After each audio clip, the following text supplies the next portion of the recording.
আমি অনেক মুক্তিযোদ্ধার লগে কথা কইছি। আমি কইছি ভাই মনে কি আনন্দ না দুঃখ? কই বুকটার কাছে কান্দা আইনা চান, আমি বুহের কাছে কান্নিয়ে দিই ফুনফুনি ফুনফুনি আওয়াজ হচ্ছে। দুঃখ দুঃখ ফুনফুনি দুঃখ। জান্নাতরা হইলো নাইরকল গাছ উডনের মতো, আর জাহান্নামটা হইলো নাইরকল গাছটা নামনের মতো। এখন উড়াটা কষ্ট। আপনি যদি জান্নাতে যাইতেন চান, কিছু কাম করন লাগবো। আর যদি কোন যে হুজুর আর যদি কিছু না করি তো জাহান্নামে যাবেন না। কোনো মেহনত টেন্নত করণ লাগতো না, খালি খবরটা দিতে দেরি দেখবো শুরু হয়ে গেছে কারণ আপনার ডাকও দেওয়ার লাগতো না, কিন্তু আইও নাকি রেডি কোথাও জিজ্ঞান লাগতো না। এই গেলে দেখবেন হেতারা রেডি, আপনি যাইতে দেরি রেডি, দেখবেন আপনার আগে গিয়ে হেতারা বইয়া রয়েছে। ঠিক কিনা কও? এখন তো মানুষে ফিরতে লইলে দৌড়ান দিয়া কোনোটা মাটিত ফোরে কোনোটা উফরে পড়ে। হ্যাঁ যেটা মাটিত ফোরে এটাও তুল্লা দিব। আপনি যে মুসলমান হয়েছেন, আপনি পরীক্ষা ছাড়া জান্নাতে চলে যাবেন, এটা আপনি আশা করেন কেমনে? কেমনে আশা করেন? আরে পরীক্ষা ছাড়া তো 2-এর 3-তে উঠন যায় না। 2-এর 3-তে উঠতে যদি পরীক্ষা লাগে, আর দুনিয়াতে জান্নাতও যাইবেন, সিটারি করবেন, বাটফারি করবেন, সুদ খাইবেন, মদ খাইবেন, লাল ঠেল, তাহলে তো আরেকবার ভিতরে ঢুকে লইবেন, তারপরে আবার জান্নাতও যাইবেন গা। এই আশায় দোহানবাহী খাইতে আছে। এত সুজা মনে করছেন মিয়া? এত সুজা? বাটফারি সিটারি যত জাতের আছে সব আমরা আছে নাকি নাই? সুদখুর, ঘুষখুর, মদখুর, কেমন আজব কারবার, কেমন আজব কারবার। একটু বিবেক খাটাইয়া চিন্তা করেন। বাংলাদেশে 18 কোটি মানুষ, 18 কোটি মানুষ, হ্যাঁ 18 কোটি মানুষের ভিতরে এই যে ডাক্তার আছে, ইঞ্জিনিয়ার আছে, কত বড় বড় মেধাবী লোক আছে, কত বড় বড় আলেম আছে। বাংলাদেশের সংসদরারে কতগুলো নর্তকী ঢুকাইয়া অপবিত্র করে দিয়ে মানুষের ঠাডা পড়ছে, মানুষের ঠাডা পড়ছে। মানুষ হাওড়া থানোর লাগবে, বাংলাদেশের মানুষের অভাব। মাহফিল ভবনের জায়গা দিতাম পারি না মানুষের লুকুতে। হেই দেশ মানুষ বিচাইটা ভাড়া পাইছে নর্তকী গায়কী রে। ঠিক কিনা কও? আজব কারবার, আজব কারবার। বেড়া কয় যে হুজুর ঠেড়া ফেড়া যে 2 জন মরছে, আমি কারো 2 জন 18 কোটি যাকলো তো মরছ, তা কপাল বালা। ঠেড়া ফেড়া 2 জনে না মরছে। আমরা যেই কারবার শুরু করছি সবটি মানে মরণের কথা, হাফ ডা হাফ ডা।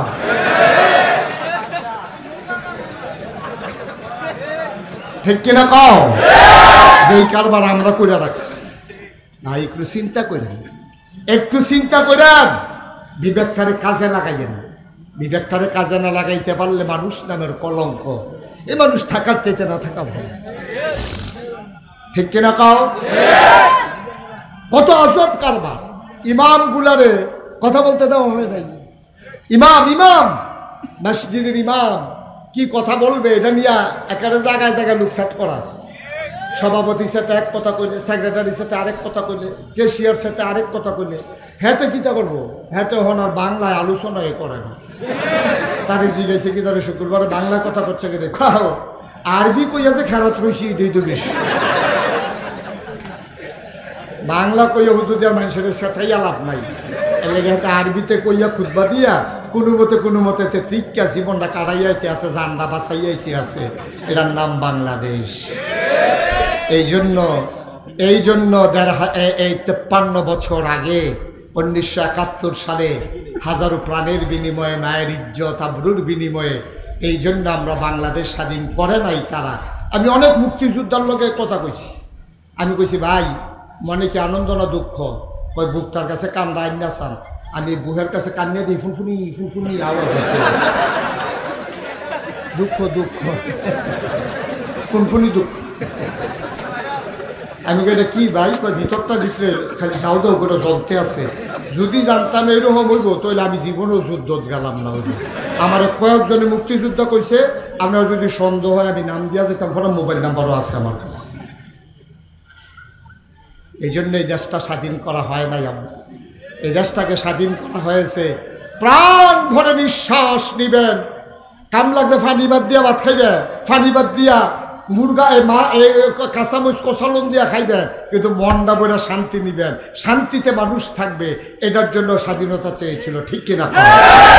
স্বাধীনতার যে কত দাম, মোবাইলটার ভিতরে ফাইতেন না আমার নেন। স্বাধীনতার কি দামে আমার কাছে আছে, মোবাইলও না, যেটা রাহেন এটা আমিন কম। স্বাধীনতার যে কি দাম শুনো, স্বাধীনতার কি দাম শুনেন। আপনি একটা টিয়া পাখি অথবা একটা ময়না পাখি আপনি কিনে আনছেন অথবা বাসাতে আনছেন, আপনি সেটা একটা খাঁচায় ঢুকাইছেন, আপনি এটাকে ফালতে আছেন। ও এই যে ময়নাটা টিয়ারা, এটার এক গুল দিয়ে পানির ডিব্বা দিয়ে রাখছেন, পানি শেষ হন এটাকে ফুরাই রাখেন। টিয়ায় কি খায়? কয় শুকনা মরিচ খায়, কাঁচা মরিচ খায়।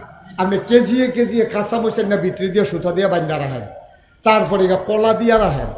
আপনি খেয়াল করেন এটা উইরা গিয়া খাওয়ান লাগে না, বাসাত সব আপনি দিয়েছেন, এরপরেও আপনি দরজার সিফা দিয়া চাইয়েন, আপনি আল গইলে এটা কিতা করে দেখবেন যে আপনি দিয়া সেটা খালি আইছেন, আপনি ঘরের ভিতর তেসুহি দিয়া টিনের ছিদ্র দিয়া নইলে বেড়ার ফাঁহে দিয়া চাইয়েন, দেখবেন যেটা কাইটটা শিকটারে কাইটটা এটা বাড়ি যে গিয়ে চাই। ঠিক কিনা কম কে রে?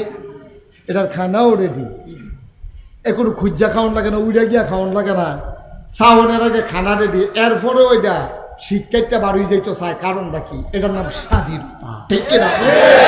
খালি ফ্যাট বইটা খাইবেন, আমরা পদ্মা সেতু বইরান দিয়ে গুলকে ফুটে দিকে এটার লেখা না, এটার লেখা কাম লাগলে হাইটটা করাম, কাম লাগলে লুঙ্গি দুইটা লইয়া যে কাম গুস্তেন দিতে পারি, এগুলকে লুঙ্গি বতাইলে আর কেন। স্বাধীনতা বড় সাংঘাতিক জিনিস, স্বাধীনতা বড় সাংঘাতিক জিনিস। আর আল্লাহ মানুষকে স্বাধীনতা দিয়া বানাইছে, ফেরেশতার কোনো স্বাধীনতা নাই, মানুষের স্বাধীনতা আছে। এই জন্য ফেরেশতার চাইতে মানুষের দাম বেশি। ঠিক কিনা কম? আপনি যদি একটা ফেরেশতারা এনে খাড়া করাই দেন, 1 বছর যদি খেলুইতে ফেরেশতারা জিগাইতো না বইতাম নি, 1 বছর খেলুই থাকলেও জিগাইতো না বইতাম নি। ওখানে পুরো বাসটার মতো, এই বাসটা যদি খেলা করে রে ডেকোরেটারের তারা যদি বাসটা না খুললা নেয়, এটা গুনে দইরা গুনে খাইয়া উই পুকায় খাইয়া যেতক্ষণ কাজ করে না ফালাইব, বাসে কোনো ডাক দিয়া মালিক রেজি গেইতো না, ও দুষ্টা গীতা এই কথা বাসে মালিক রেজি গেইতো না। তাইলে ফেরেশতাও এইরকম, আপনি যদি খেলা করাই দেয় ফেরেশতায় জিগাইতাম না বইতাম নি, করতাম নি, কুদুর কাটতাম নি, বালিশ দিবেন নি, কিচ্ছু জিগায় না। ফেরেশতার কোনো অনুভূতি নাই, এটা শীতও নাই গরমও নাই, অনভ্যাস ভুক্তিরাস 12 মাস একরকম, বউও নাই সুইটটা সেটটাও নাই, এর লেগে ফেরেশতার দামও নাই। ফেরেশতা হইলো অনেকটা রোবট টাইপ, বর্তমানে যে রোবট, এই রোবট টাইপ হচ্ছে অনেকটা ফেরেশতা। আর মানুষ, আমরা যারা আশরাফুল মাখলুকাত, আমরা মানুষ, আমরা হইলাম মানুষ, আমাদের স্বাধীনতা আছে। আমরা ভালো করলেও পারি, খারাপ করলেও পারি। ভালো করলে জান্নাত, খারাপ করলে জাহান্নাম। সিদ্ধান্ত নিতে হবে আপনি কি জান্নাতে যাবেন না জাহান্নামও যাবেন। আমি ওই জন্য বলি, জান্নাত রইল নাইকুল গাছ উডনের মতো, আর জাহান্নাম রইল হ্যান্তে সারানে দিয়ে নামনের মতো। কথা বুঝেন নাই? জান্নাত হইল নারিকেল গাছে উঠার মতো। তো নারিকেল গাছে কি উঠতে আরাম না কষ্ট? কেউ বুক হারাইলায়, ফাওয়ার ভিতরে দড়ি বান্ধন লাগে, বাইয়া চাইয়া উঠতে উঠতে কোনো মতে ফরাইয়া ফারাইয়া লুঙ্গি মুঙ্গি গিয়ে মাথা তুলে। আর নামনের সময় আমার কথা কনা খালি ডিল কইরা করে সেরত করে নিচ্ছে। ঠিক কিনা কও? তো জান্নাতরা হইলো নারিকেল গাছে উডনের মতো, আর জাহান্নাম রইল নারিকেল গাছটা নামনের মতো। এখন উড়াটা কষ্ট। আপনি যদি জান্নাতে যাইতেন চান, কিছু কাম করন লাগবো। আর যদি কোন যে হুজুর আর যদি কিছু না করি তো জাহান্নামে যাবেন না, কোনো মেহনত টেন্নত করন লাগতো না, খালি কবরটা দিতে দেরি দেখবো শুরু হয়ে গেছে কারণ আপনি ডাকও দেওয়ার লাগতো না, কিন্তু আইও নাকি এই কোথাও জিজ্ঞান লাগতো না। এই গেলে দেখবেন হেতারা রেডি, আপনি যাইতে দেরি রেডি, দেখবেন আপনার আগে গিয়ে হেতারা বইয়া রয়েছে। ঠিক কিনা কও? এখন তো মানুষে ফিরতে লইলে দৌড়ান দিয়া কোনোটা মাটিত ফোরে কোনোটা উফরে পড়ে, হ্যাঁ যেটা মাটিত ফোরে এটাও তুল্লা দিব। সাংঘাতিক জিনিস। এখন আমরা কি জাহান্নামী না জান্নাতি? সবাই একটু চিন্তা করে ভাববা, চিন্তা করবেন কথা মেহনত করুন লাগবো কইলা, আমরা কি জাহান্নামী না জান্নাতি? বুঝছো শূন্য কইসা? জান্নাতি না জান্নাত যাইতেন চান? যাইতো চাই, ইয়া নাই কই যে হুজুর যেই কাম করি হয় নাকি ভালা ভালা বেড়াই, ভালা ভালা বেড়াই হাসরান দিয়া লাইছে, আমি তো কইলে না। হ্যাঁ, তো হাসনের ময়দানে গিয়ে দেখবো ইমাম সাহেব ফিস মরা বান দিয়া লাইছে, ফিস সাহেব হাসরাইতে আছে। হ্যাঁ, তো সিলেন যে করবো ভাই বান্ধ দেওয়ার লাগতো, হাসন লাগতো না, জাহান নামটা কখনো কারণ তারার যখন এই নমুনা আমি যে যাওয়ার লাগবে ওখানে শিউর সুতরাং আমার আর টানোর লাগতো আমি নিজে থেকে এটাই ভালো হবে কারবার হয়ে যাবে ওই জায়গায়। আপনি কি করতেছেন এটা হলো হিসাব মিলানোর মিলে। আসুন আমরা সবাই মিলে জান্নাতি হতে চাই ইনশাআল্লাহ, ইনশাআল্লাহ, ইনশাআল্লাহ জান্নাতি হতে চাই। তাহলে জান্নাতি হতে হলে আমাদেরকে হওয়া লাগবে আল্লাহওয়ালা, আর জাহান্নামী হইতে হইলে আমাদেরকে হইতে হবে শয়তানওয়ালা। জান্নাতি যারা জানে, জাহান্নামী যারা জানে না, তে ভাবতে হয় অনেক কিছু জানে, আসলে জানে না। আপনি সব জানেন, সহি করে কোরআন পড়তে পারেন না, তাহলে আপনি কিচ্ছু জানেন না। ঠিক কিনা কর? মুরব্বীরা কষ্ট নিয়েন না। আমাদের দেশের বড় বড় যারা শিল্পপতি, যারা বড় বড় ডাক্তার, ইঞ্জিনিয়ার, অনেক কিছু বুঝে, নাইলে দেশটা ঠিক রয়েছে কি এর উপরে, তারা এত কিছু বুঝে, তাদের ব্রেন এত শর্ট, আমাদের চাইতে অনেক ভালো ব্রেন। তারা একেবারে নিউরোসার্জন যারা, তারা আপনি বুঝবেন না যে কত কিছু যে তারা জানে। আপনি মাথার ভিতরে যে কয় কোটি রোগ, কোন রোগটা ফ্যাস লাগিয়ে রয়েছে, তারা সাইয়া কই আলো এটা কি খেলা কথা মনে করছে। আর আমরা সুতা ফ্যাস লাগলে কইতাম পারি না কখন ডাক্তার কত জ্ঞানের অধিকারী, সে ইচ্ছা করলেই একটু কোরআনটা পড়তে পারে, একটু কোরআনটা বুঝতে পারে, কোরআনের ভিতরে তার কি মেসেজটা দেওয়া আছে, সে যেন ওই মেসেজ অনুযায়ী নিজের জীবনটাকে চালাইতে পারে। কিন্তু সেটা বুঝতেও চায় না, জানতেও চায় না, যেতেও চায় না।